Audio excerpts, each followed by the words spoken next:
नमस्कार दोस्तों। दुनिया भर में कोविड 19 के केसेस काफी तेजी से बढ़ रहे हैं। ये ग्राफ देखिए दोस्तों, इससे साफ साफ पता चलता है कि हमारे देश में दिन प्रतिदिन कोविड 19 के केसेस कितने तेजी से बढ़ रहे हैं। यहाँ तक कि दोस्तों भारत पूरे दुनिया भर में तीसरे नंबर पे आ चुका है कोरोना वायरस के मामले में। इस कोविड 19 का दोस्तों सबसे ज्यादा असर पड़ा हमारे देश के अंदर और वो सेक्टर है एजुकेशन सेक्टर। यही नहीं दोस्तों, इस सबसे निपटने के लिए हमें यहाँ सबसे ज्यादा जरूरत है वो है इसकी वैक्सीन, कि जितनी जल्दी कोविड 19 की वैक्सीन आ जाएगी उतनी जल्दी इससे हम छुटकारा पा सकेंगे। जितने भी स्टूडेंट अफेक्टेड हैं, स्कूल नहीं जा पा रहे हैं, वो वापस स्कूल जा पाएंगे सिर्फ एक वैक्सीन के आने से। यहाँ पे दोस्तों एस्टिमेट किया गया है कि दुनिया भर की इकोनॉमी पर 8.8 ट्रिलियन यूएस डॉलर्स का असर पड़ेगा कोविड 19 की वजह से आने वाले 2 सालों में। पूरे दुनिया भर में दोस्तों गवर्नमेंट ने जितने भी एजुकेशन से रिलेटेड सेक्टर्स हैं उन सभी को टेम्परेरी क्लोज कर दिया। एज ऑफ 7 जून 2020 तक अप्रोक्सीमेटली 1.725 बिलियन स्टूडेंट्स थे जो कि अफेक्टेड थे कोविड 19 की वजह से, वो स्कूल नहीं जा पा रहे थे। और लगभग 148 कंट्रीज ने अपने अपने कंट्रीज में जितने भी एजुकेशन से रिलेटेड सेक्टर्स हैं उन सभी को बंद कर दिया। और ऐसे भी कंट्रीज थे दोस्तों लॉकडाउन के दौरान जिन्होंने अपनी कंट्रीज में स्कूल बंद नहीं किए। For example Australia, Sweden, Greenland, इन जगहों पे लॉकडाउन के दौरान भी स्कूल बंद नहीं थे। हमारे देश की अगर बात करें दोस्तों 32 करोड़ से ज्यादा स्टूडेंट हैं जो कि अफेक्टेड हैं कोरोना वायरस की वजह से, स्कूल नहीं जा पा रहे हैं।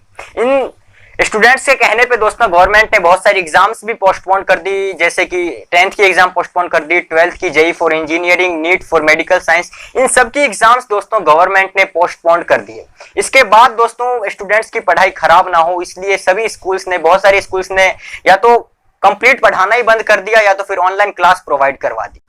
ऑनलाइन पढ़ाई एक अच्छा तरीका है दोस्तों हमारे लिए एक शॉर्ट टाइम पीरियड के लिए, लेकिन इससे एक डिजिटल डिवाइड क्रिएट होता है। आप सोच के देखिए दोस्तों, जिसके पास इंटरनेट अवेलेबल है, हम जैसे लोगों के पास यूट्यूब भी अवेलेबल है, हम ऑनलाइन क्लास ले पाएंगे, ऑनलाइन मतलब क्लास देख पाएंगे। लेकिन वो बच्चे जिनके पास इंटरनेट ही अवेलेबल नहीं है, वो बच्चे ऑनलाइन क्लास कैसे देख पाएंगे? आप यही सोच रहे हो दोस्तों कि आज के टाइम में इंटरनेट किसके पास अवेलेबल नहीं है।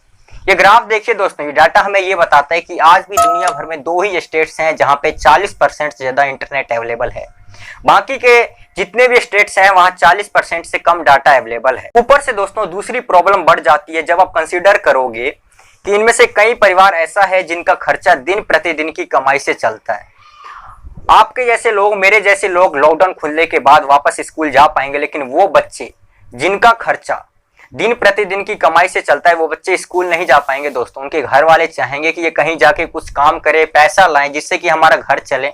ये नहीं चाहेंगे कि इनके बच्चे स्कूल जाएं। ऐसा ही होगा दोस्तों, यही फैक्ट है। और आगे जाके ये चाइल्ड लेबर में धकेले जाएंगे। 2017-18 का जो एनएसएस का डाटा है वो हमें ये बताता है कि गांव के लड़के बीच में स्कूल से ड्रॉप आउट कर जाते थे और उनके टॉप 2 रीजंस यही थे कि फाइनेंशियल कंस्ट्रेंट्स परिवार में या फिर इकोनॉमिक वर्क। दूसरा सिचुएशन है दोस्तों यहाँ पे स्कूल फीस हाइक का। पहले तो सिर्फ स्टूडेंट स्ट्रेस फील कर रहे थे, लेकिन आजकल पेरेंट्स के लिए भी एक स्ट्रेसफुल सिचुएशन क्रिएट हो रही है यहाँ पे। आजकल दोस्तों ऐसे केस सामने आ रहे हैं कि बहुत सारे ऐसे स्कूल्स हैं जो बिना ऑनलाइन क्लास प्रोवाइड करवाए पेरेंट्स से फीस ले रही है। आजकल कई स्कूल्स ऐसे भी हैं जो ऑनलाइन क्लास प्रोवाइड करवा के स्कूल से फीस ले रही है, लेकिन कई स्कूल्स ऐसे भी हैं दोस्तों जो ऑनलाइन क्लास प्रोवाइड करवा के और पेरेंट्स से फीस हाइक कर रही है। ये देख सकते हैं दोस्तों आप। एक तो पेरेंट्स के लिए कितना बड़ा झंझट खड़ा हो रहा है यहाँ पे। एक तो हमारे देश में पहले से ही इतना बड़ा एक इकोनॉमिक सिचुएशन कितना खराब हो रखा है, ऊपर से आप फीस हाइक करोगे, ये अच्छी बात नहीं है दोस्तों। एनएसएस 2014 के डाटा के अकॉर्डिंग ये बात सामने आई कि एक आम आदमी परिवार, मतलब कि जिसके अंदर एक हस्बैंड है, एक वाइफ है, एक लड़का है और एक लड़की है, वो दोनों बच्चे उनके स्कूल जाते हैं। उनकी जो हाउस होल्ड इनकम है पूरे साल की, उसमें से सिर्फ वो 20% खर्च करते हैं अपने बच्चे की स्टडी पे। इन्हीं रीजन की वजह से दोस्तों पेरेंट्स ने सुप्रीम कोर्ट तक को अप्रोच कर लिया। वहां की गवर्नमेंट ने ऑलरेडी एक्शन भी ले लिया है। For example Delhi, Assam, Maharashtra, in state governments का कहना है कि इस साल कोई भी स्कूल फीस हाइक नहीं करेगा, नहीं तो उसे पेनल्टी फेस करनी पड़ेगी। कोई प्राइवेट स्कूल्स कहते हैं कि हमारे पास पैसे ही नहीं है जिससे कि हम अपने स्टाफ को, हम अपने टीचर्स को पे कर सके। यहाँ पे वो क्या करेंगे दोस्तों? मेरे हिसाब से तो उन्होंने पहले इतने पैसे कमाए होंगे, इतना पैसा उन्होंने पहले से जमा किया होगा कि वो 2-3 महीने अपने स्टाफ्स को या फिर जितने भी टीचर्स हैं उन्हें पे तो कर ही सकते हैं। ये कोविड-19 की वजह से दोस्तों जो लॉकडाउन हुआ हमारे देश के अंदर, उसका सबसे ज्यादा असर पड़ा हमारे देश की एजुकेशन सिस्टम पे। जितने भी स्टूडेंट है वो स्ट्रेस फील कर रहे हैं कुछ रीजंस की वजह से। फॉर एग्जांपल, हमें कैसा कॉलेज मिलेगा, क्या ग्रेडिंग सिस्टम होगी, क्या हम पास होंगे कि क्या हम फेल होंगे, इन्हीं सब रीजंस की वजह से। लेकिन दोस्तों जो 2-2, 3-3 घंटे लगातार ईयरफोन के लगा के बैठे रहते हैं, हेडफोन लगा के बैठे रहते हैं, लगातार 3-3, 4-4 घंटे पीसी पे झांकते हैं, ये अच्छी बात नहीं है दोस्तों। इससे इन्हें आने वाले टाइम में एंग्जाइटी हो सकती है, डिप्रेशन का सामना करना पड़ सकता है, या फिर हेडेक जैसी बीमारियों का सामना करना पड़ सकता है जो स्टूडेंट्स ऑनलाइन क्लास ले। ये न्यूज देखिए दोस्तों आप, इस केस में दरअसल ऐसा हुआ था कि 9th क्लास के एक बच्ची ने सुसाइड कर लिया सिर्फ एक रीजन की वजह से, क्योंकि उसके पास ना ही कोई स्मार्टफोन मौजूद था, ना ही कोई टीवी मौजूद था, ना ही कोई ऐसा डिवाइस मौजूद था जिसके अंदर वो ऑनलाइन क्लास देख पाए।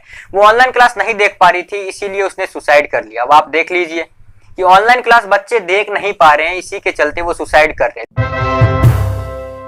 इंडिया में दोस्तों बाबा रामदेव के हिसाब से एक वैक्सीन ऑलरेडी तैयार कर दी गई है, कोरोनिल, जो कि 7 दिन के अंदर 100% रिकवरी रेट देगी कोविड-19 के पेशेंट्स को।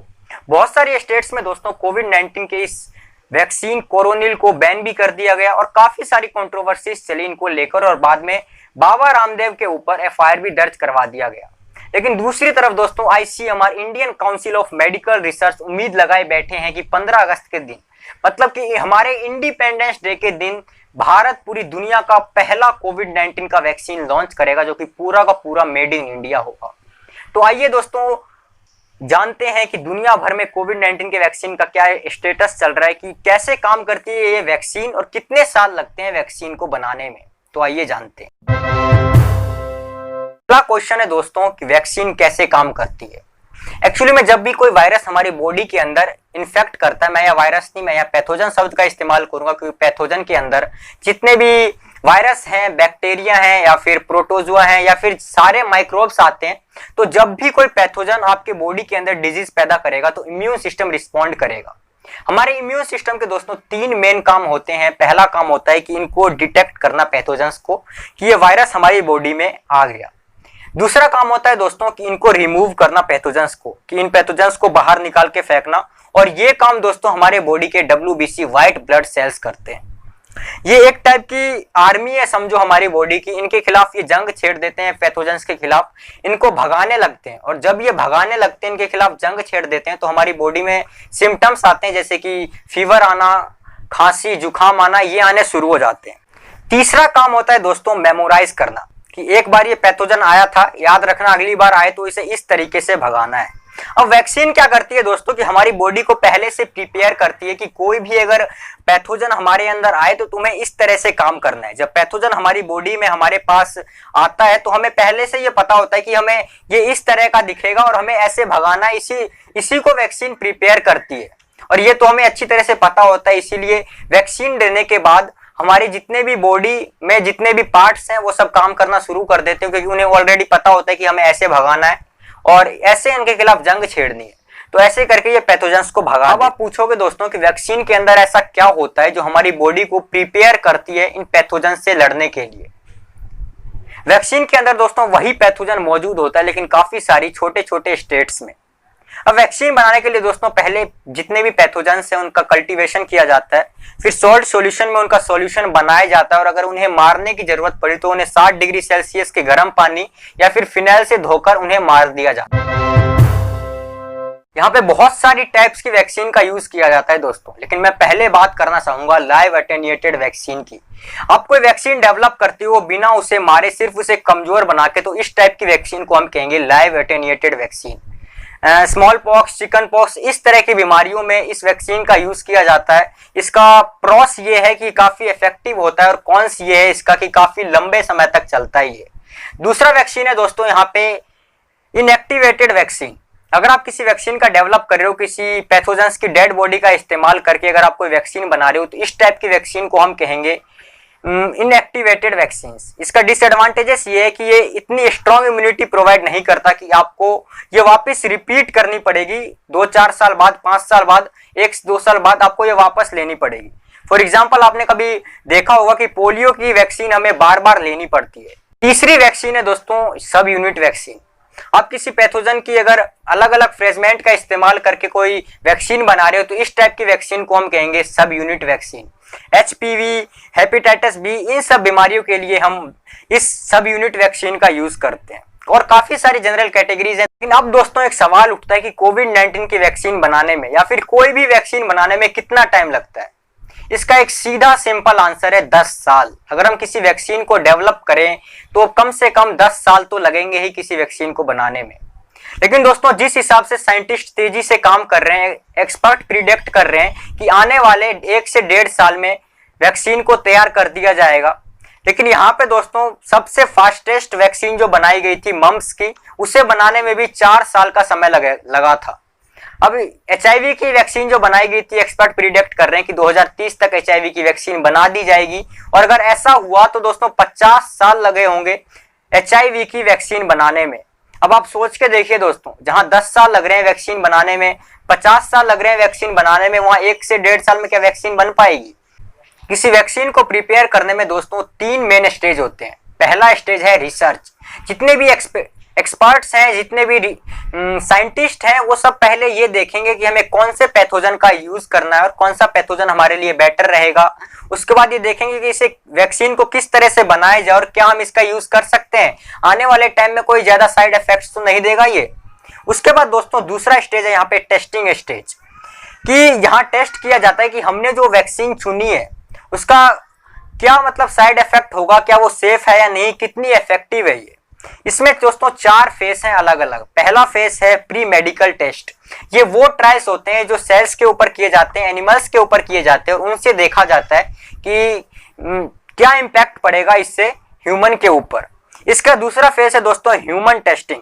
इसके बाद ह्यूमन पर टेस्ट करी जाती है और फिर इसे क्लिनिकल ट्रायल कहा जाता है दोस्तों। इसके अंदर भी 4 अलग अलग फेस आते हैं। पहला आता है गिने चुने लोगों के ऊपर ट्रायल किया जाता है। दूसरा 100 लोगों पर टेस्ट किया जाता है। दोस्तों तीसरा फेस है कि सालों तक लग सकते हैं किसी वैक्सीन को बनाने में, क्योंकि आज आप वैक्सीन दे रहे हो किसी को, 3-4 महीने बाद ऐसा हो कि कोई ये साइड इफेक्ट कर जाए। शॉर्ट टाइम पीरियड में भले ही ये अच्छा इफेक्टिव रहा हो, लेकिन आने वाले टाइमों में क्या पता ये कोई साइड इफेक्ट भी दे सकता है, ऐसा हो सकता है दोस्तों। चौथा फेज है दोस्तों अप्रूवल का। आपको सरकार के पास अप्रूवल लेने के लिए जाना पड़ेगा कि हम ये वैक्सीन बना सकते हैं नहीं। उसके बाद गवर्नमेंट आपको लाइसेंस देगी और कह देगी कि आप ये वैक्सीन बना सकते हो, मैन्युफैक्चरिंग करना स्टार्ट कर दो आप। तीसरा स्टेज है दोस्तों मैन्युफैक्चरिंग का। यहाँ पे दोस्तों आपको कितनी मैन्युफैक्चरिंग करनी है, वैक्सीन की कितनी वैक्सीन आपको बनानी है, इसके लिए आपको फैक्ट्री डालनी पड़ेगी। ये काम आसान नहीं है दोस्तों, क्योंकि इसी फैक्ट्री को डालने में काफी टाइम लगता है, काफी पैसा भी खर्च होता है। उसके बाद आप फैक्ट्री डालोगे और जल्दी से काम स्टार्ट कर दो कि जितनी जल्दी हो सके वैक्सीन बन जाए। लेकिन अब दोस्तों हम जानेंगे कि कोविड-19 की वैक्सीन का पूरे दुनिया भर में क्या स्टेटस। इस वक्त दोस्तों बहुत सारी वैक्सीन अंडर डेवलपमेंट है और प्री क्लिनिकल स्टेज में है। WHO 140 कंट्रीज की वैक्सीन को ट्रैक कर रहा है और उन पे नजर लगाए बैठा है। लेकिन अब मैं उन कंट्रीज की बात करूंगा जो कि वैक्सीन बनाने की रेस में टॉप पे चल रहे हैं। अभी यूएस में दोस्तों करंटली 4 पोटेंशियल कैंडिडेट्स हैं वैक्सीन बनाने के लिए। उसमें सबसे आगे चल रही है मॉडर्ना कंपनी के द्वारा बनाई जाने वाली वैक्सीन। इनका कहना है कि ये कह रहे थे कि फेज 3 9 जुलाई तक स्टार्ट किए जाएंगे, लेकिन उसके बाद से थोड़े से डिलेड हो गई और इनका कहना है कि अक्टूबर तक वैक्सीन बना दी जाएगी। दूसरी कंट्री है दोस्तों जर्मनी। जर्मनी में ऑलरेडी एक वैक्सीन पे काम चल रहा है जिसे फिजर एंड एनबायोटिक कंपनी के द्वारा बनाई जा रही है। उन्होंने 60 लोगों पे एक क्लिनिकल ट्रायल किया था और उनका अब कहना है कि वो फेज 3 है 5 जुलाई से स्टार्ट करेंगे, जो कि 30,000 लोगों पे किया जाएगा, जिनमें दोस्तों 5 साल का टाइम लगेगा वो 30,000 लोगों पे ट्रायल करने में। लेकिन एक्सपर्ट्स का कहना है कि वो 1 साल के अंदर अंदर वो ट्रायल्स कर देंगे। तीसरी वैक्सीन है दोस्तों ऑक्सफोर्ड यूनिवर्सिटी वाली वैक्सीन। इसे अगर कहा जा रहा है कि अगर ये वैक्सीन बन जाए तो दुनिया भर की नंबर 1 वैक्सीन होगी ऑक्सफोर्ड यूनिवर्सिटी वाली वैक्सीन। इसे सबसे अच्छा वैक्सीन माना जा रहा है। अभी फेज 2 इनका ऑलरेडी कंप्लीट हो गया। फेज 3 इन्होंने 20 जून को ब्राजील में स्टार्ट किया था, जो कि 5,000 लोगों पे ट्रायल अभी कर रहे हैं। इनका कहना है कि एंड ऑफ अगस्त हम बता देंगे कि ये वैक्सीन हमारे लिए सेफ है या अनसेफ है। लेकिन अब दोस्तों बात करेंगे हमारे इंडिया की कोवैक्सीन के बारे में, तो आइए जानते हैं। इंडिया की कोवैक्सीन को दोस्तों Bharat biotech company and ICMR Indian council of medical and research द्वारा इस वैक्सीन को बनाया जा रहा है। फेज 1 इनका ऑलरेडी थर्सडे को स्टार्ट हुआ है SRM medical college hospital and research training में। फेज 1 दोस्तों 18 से 55 ईयर्स के लोगों पे किया गया था और फेज 2 में 750 लोगों पर किया गया, जो कि 12 से 65 साल के लोगों पर किया गया था ये ट्रायल। उम्मीद करता हूँ ये वीडियो आपको काफी इंफॉर्मेटिव लगी होगी। इस वीडियो को उन लोगों तक शेयर करें जिन्हें इन्फॉर्मेशन अभी तक पता नहीं है। हमें सपोर्ट करना चाहते हैं, चैनल पे नए हैं, हमारे चैनल पे सब्सक्राइब बटन क्लिक करके हमें सपोर्ट कर सकते हैं। बहुत बहुत धन्यवाद आपका। मिलते हैं अगले वीडियो में।